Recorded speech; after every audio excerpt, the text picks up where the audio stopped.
Bienvenidos a este maravilloso análisis de Shrek Sparkles, parte 1. En este primer vídeo vamos a enfocarnos en lo que vendría siendo la ruptura entendida como grieta y como rompimiento, y cómo hay diferentes elementos dentro de la película que componen una gran ruptura, que componen una gran grieta en donde aparecen cosas maravillosas. Intro.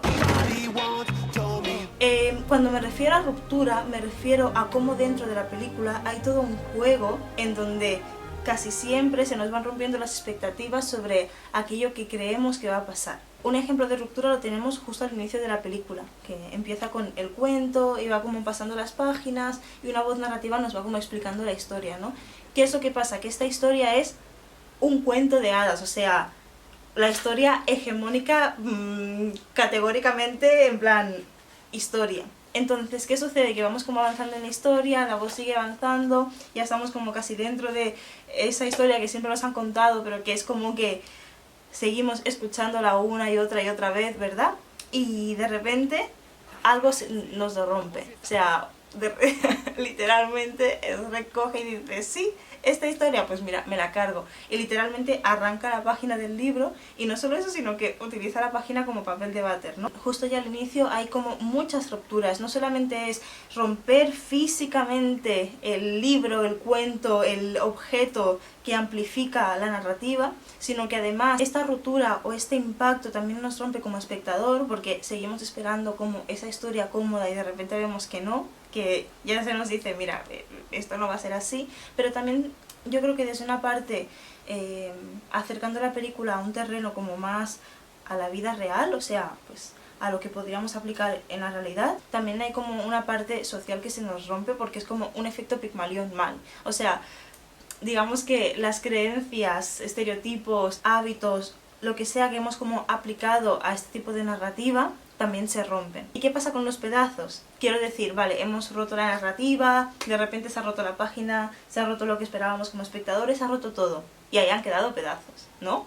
Entonces, es muy bonito porque esos pedazos se los queda el mismo personaje.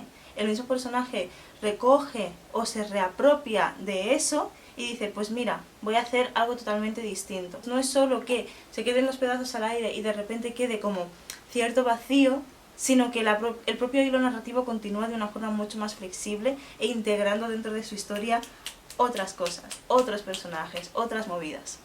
Avanzando un poquito más en la película, justo cuando arranca la página, dice una frase así como si esto alguna vez fuera a pasar.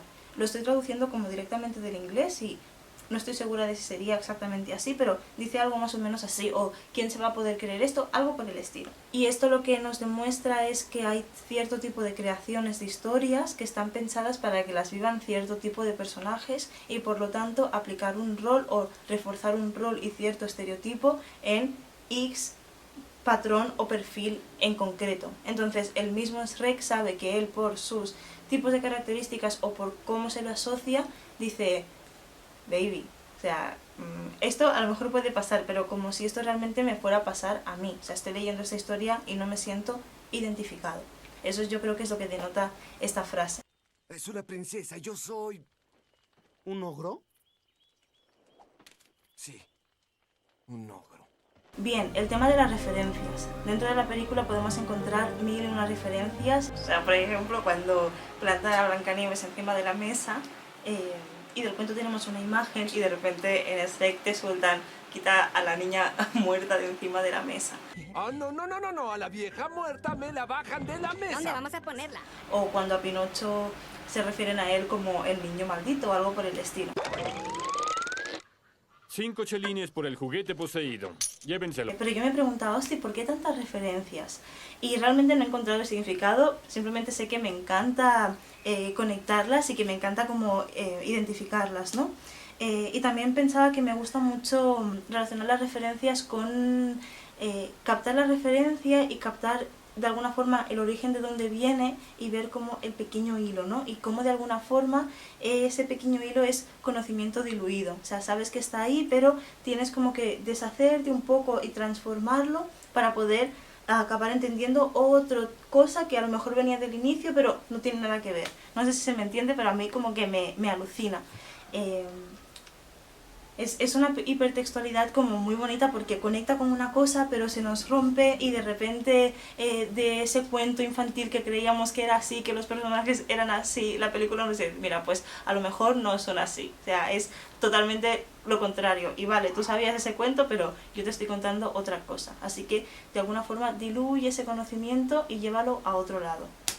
Eso es muy interesante. Un ejemplo que no tiene nada que ver con la película en cuanto a referencia o a hipertextualidad, que al final es esta cosa de la creación de algo a partir de otra cosa, nos lo encontramos en internet mismo y en el meme. O sea, podemos decir que toda la película de Shrek es de alguna forma los inicios del meme, podríamos decir. Ahí lo dejo, ahí lo dejo. En otro capítulo analizamos esto. Estas grietas que quedan de ir cortando a diestra y a siniestro lo que creíamos que era la narrativa hegemónica, es lo que utiliza la película para que los personajes tengan un mayor control sobre aquello que quieren que se cuente de ellos.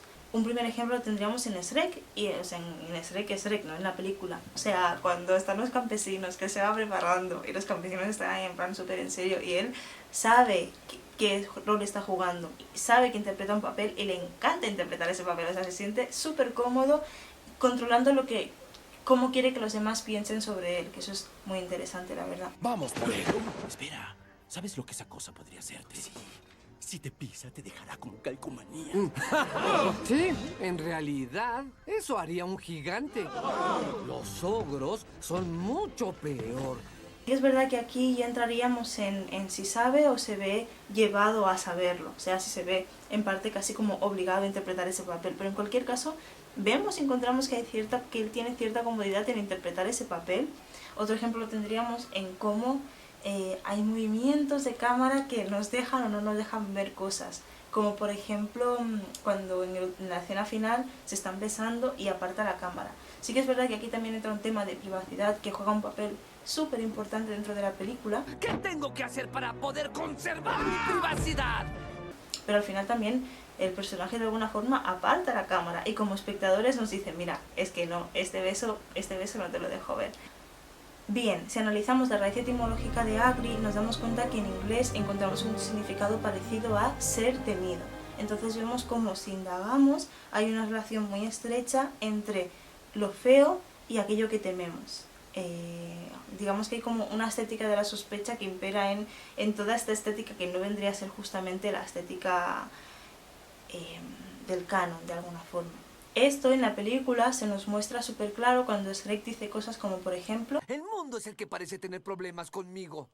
Cuando la gente me ve y dice, ¡ah, auxilio, corran! Otras cosas que se dicen en la película son cosas como, por ejemplo, ogro apestoso.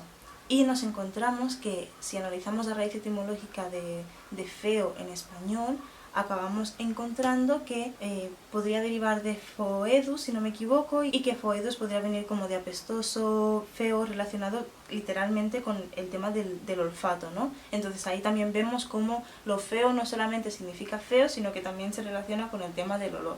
¿A qué vengo a decir con todo esto? Es que muchas veces lo feo no es solamente no entrar dentro del canon. Lo feo muchas veces, yo diría que en el 100% de las veces está relacionado y lo relacionamos con otro tipo de cosas. O sea, lo feo con el olor que desprende tu cuerpo, lo feo con cuánta verdad tienen tus palabras, o sea, cuánto te puedo creer, lo feo con la mentira, lo feo con tu nivel de humanidad. No solamente tu nivel de humanidad de, sí, muy amable o no, sino literalmente tu nivel de humanidad, cuán de humano se te considera. Que esto podríamos verlo en la cuarta película de Shrek, que a mí hay un tema ahí que me resulta alucinante del tema de cómo cambia la gente la perspectiva al Shrek convertirse en humano, ¿no? Lo feo con qué tipo de historias puedes vivir y por lo tanto incluso qué tipo de rol puedes asumir y qué potencialidad tiene tu vida. Bueno, entonces, en conclusión, como hemos podido ver dentro de la película, hay muchísimos elementos que nos rompen literalmente siempre con todo, lo hemos repetido muchas veces en este vídeo. Encontramos al inicio el cuento, después también encontramos como esta frase que da potencialidad para que otro tipo de personajes puedan vivir como otras cosas, encontramos las referencias y cómo todas las referencias realmente son referencias diluidas que como espectadores vamos viendo cómo va como cambiando todo lo que creíamos, y también encontramos cómo hay que repensar cómo asociamos lo feo y realmente esta vez sí romper de alguna forma con los significados de la palabra y permitir que afloren otras cosas, porque de la forma en cómo está ramificado ahora mismo a lo que nos lleva siempre son a significados que de alguna forma niegan la vida directamente. Bien, vamos a dejar esta primera parte enfocada en la ruptura, y en otras partes podemos hablar de otros temas. Quería que me dejáis en comentarios qué os ha parecido el vídeo, qué otros tipos de elementos pensáis que estaría guay que analizara o que habláramos, cualquier comentario, sugerencia. Y nada, nos vemos en el siguiente vídeo. Un beso.